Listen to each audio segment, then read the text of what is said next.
The name Hushpuppi has become popular across the world, but how did this young Nigerian from a poor background from the southwestern part of Nigeria rise from a very early stage to the point of acquiring multiple citizenship? How did he make it so early in life, and how did he drag down one of Nigeria's most decorated police officer?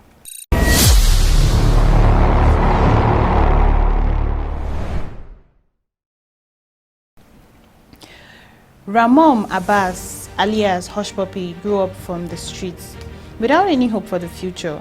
But at 37 years old, he was already an Instagram influencer, wearing the best designer wares, living in designer homes, and riding on private jets and designer cars, even dining with the high and mighty in the society. To many people, Hushpuppi might seem like a successful real estate tycoon or an astute businessman, but Hushpuppi made his money through online scamming and money laundering. He started practicing love scam and other forms of scam while in Lagos until he relocated to Dubai. In Dubai, he grew into what was called email compromise scam, in which hackers penetrate companies' accounts and pretend to be the account owners to receive the company's payments.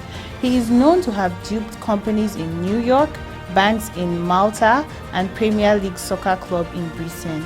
He is also known to have teamed up with hackers that were working on behalf of North Korea.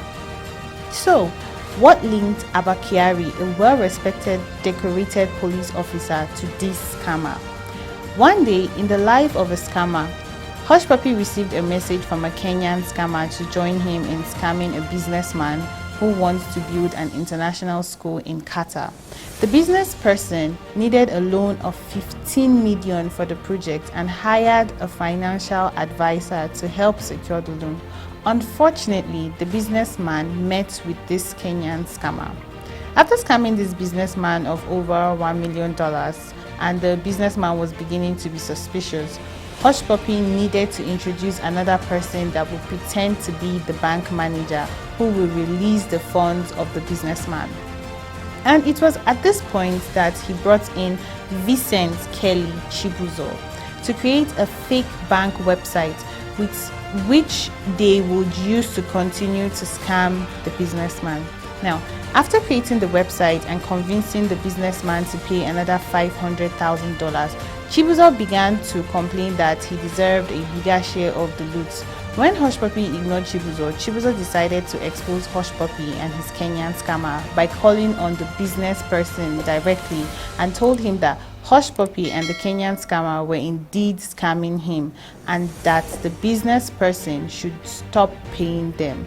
So, after Chibuzor called the businessman and related the scamming story to him, the now baffled businessman could not hold it to himself. Instead, he relayed all that Chibuzor told him to the Kenyan scammer, who now informed Hushpuppi.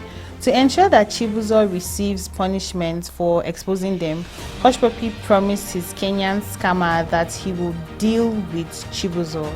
And a few minutes later, he called Abba Kyari, who happened to be the former head of Special Anti-Robbery Squad of the Nigerian police. Before this time, Abba Kyari was known as a very competent police officer in a police organization that was not known for competence. Kyari, who was born in Gombe, a town in northern East Nigeria, his father was a teacher and had raised 30 children in a polygamous family, and Kyari was the eldest. After earning a university degree, he graduated from Police Academy in 2002 and in 8 years rose from street officer to commander of SARS unit in Lagos. He earned a reputation of risky and aggressive operations against some of the country's most notorious criminals. By 2016, he'd been plugged to head the intelligence response team, an elite unit created to combat a nationwide kidnapping crisis. He was Nigeria's youngest high-ranking police official. As the commander of the intelligence response team, Kyari's exploits were legion. He'd arrested the masterminds of the deadliest robbery in Nigeria's history and captured the country's deadliest kidnapper, nicknamed the Vampire. He'd nabbed bombers and arms dealers and taking on the terrorist organization Boko Haram.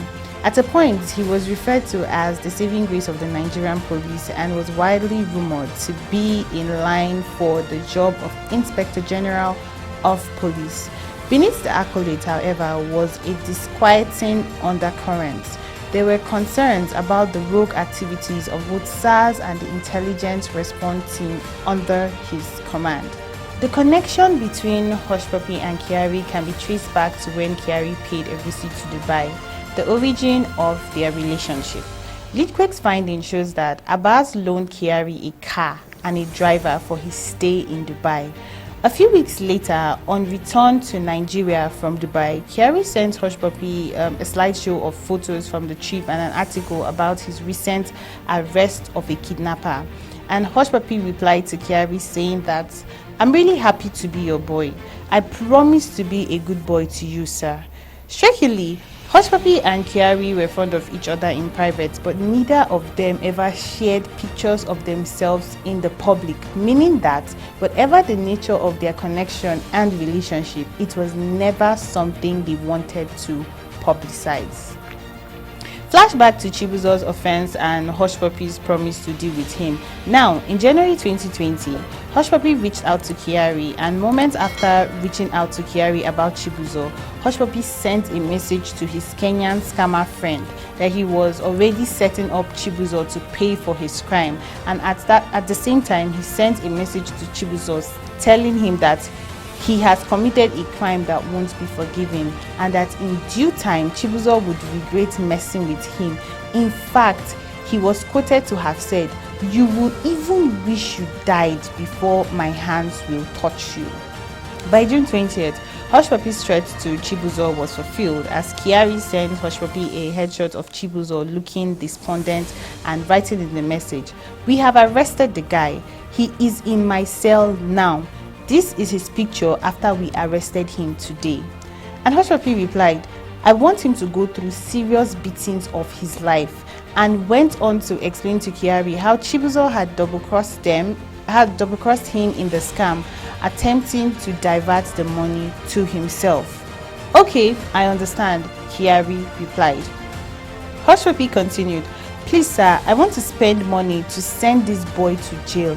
Let him go for a long time. Let me know how I can send money to the team, sir. Let them deal with him like armed robbers. I want him to suffer for many years."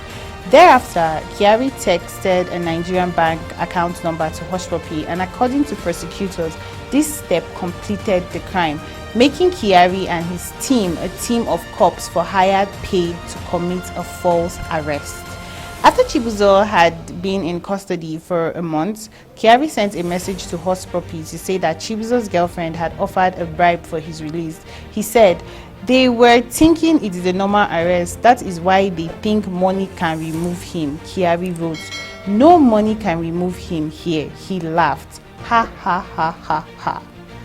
However, a few days later, Abbas messaged Kyari that he was free to let him go, and it was then that Chibuzor was finally freed, presumably frightened into silence. And so was the run between Kyari and Hushpuppi, not knowing that Hushpuppi's time in the game too was coming to an end. 3 months later, after midnight in June 8th, armed officers from a Dubai SWAT team stormed his designer's penthouse and arrested everyone inside. Within a few days, Hushpuppi was on a plane to the United States in FBI's custody for his role in other more complex email scam. Then, on July 28, 2021, the U.S. Department of Justice announced that Hushpuppi had pleaded guilty to money laundering. The same day, the Justice Department revealed that it had indicated the Kenyan scammer named Juma, Chibuzor, Kyari, amongst others, on charges of conspiring to commit fraud and money laundering. In a nutshell, Juma, Hushpuppi and Chibuzor were accused of directly scamming the businessman, while Kyari, Nigerian's one-time Super Cup, was alleged to have aided the conspiracy by jailing Chibuzor in exchange for a bribe. So, while Hushpuppi is in jail in the United States, Kyari is in prison in Nigeria, possibly awaiting the extradition to the United States.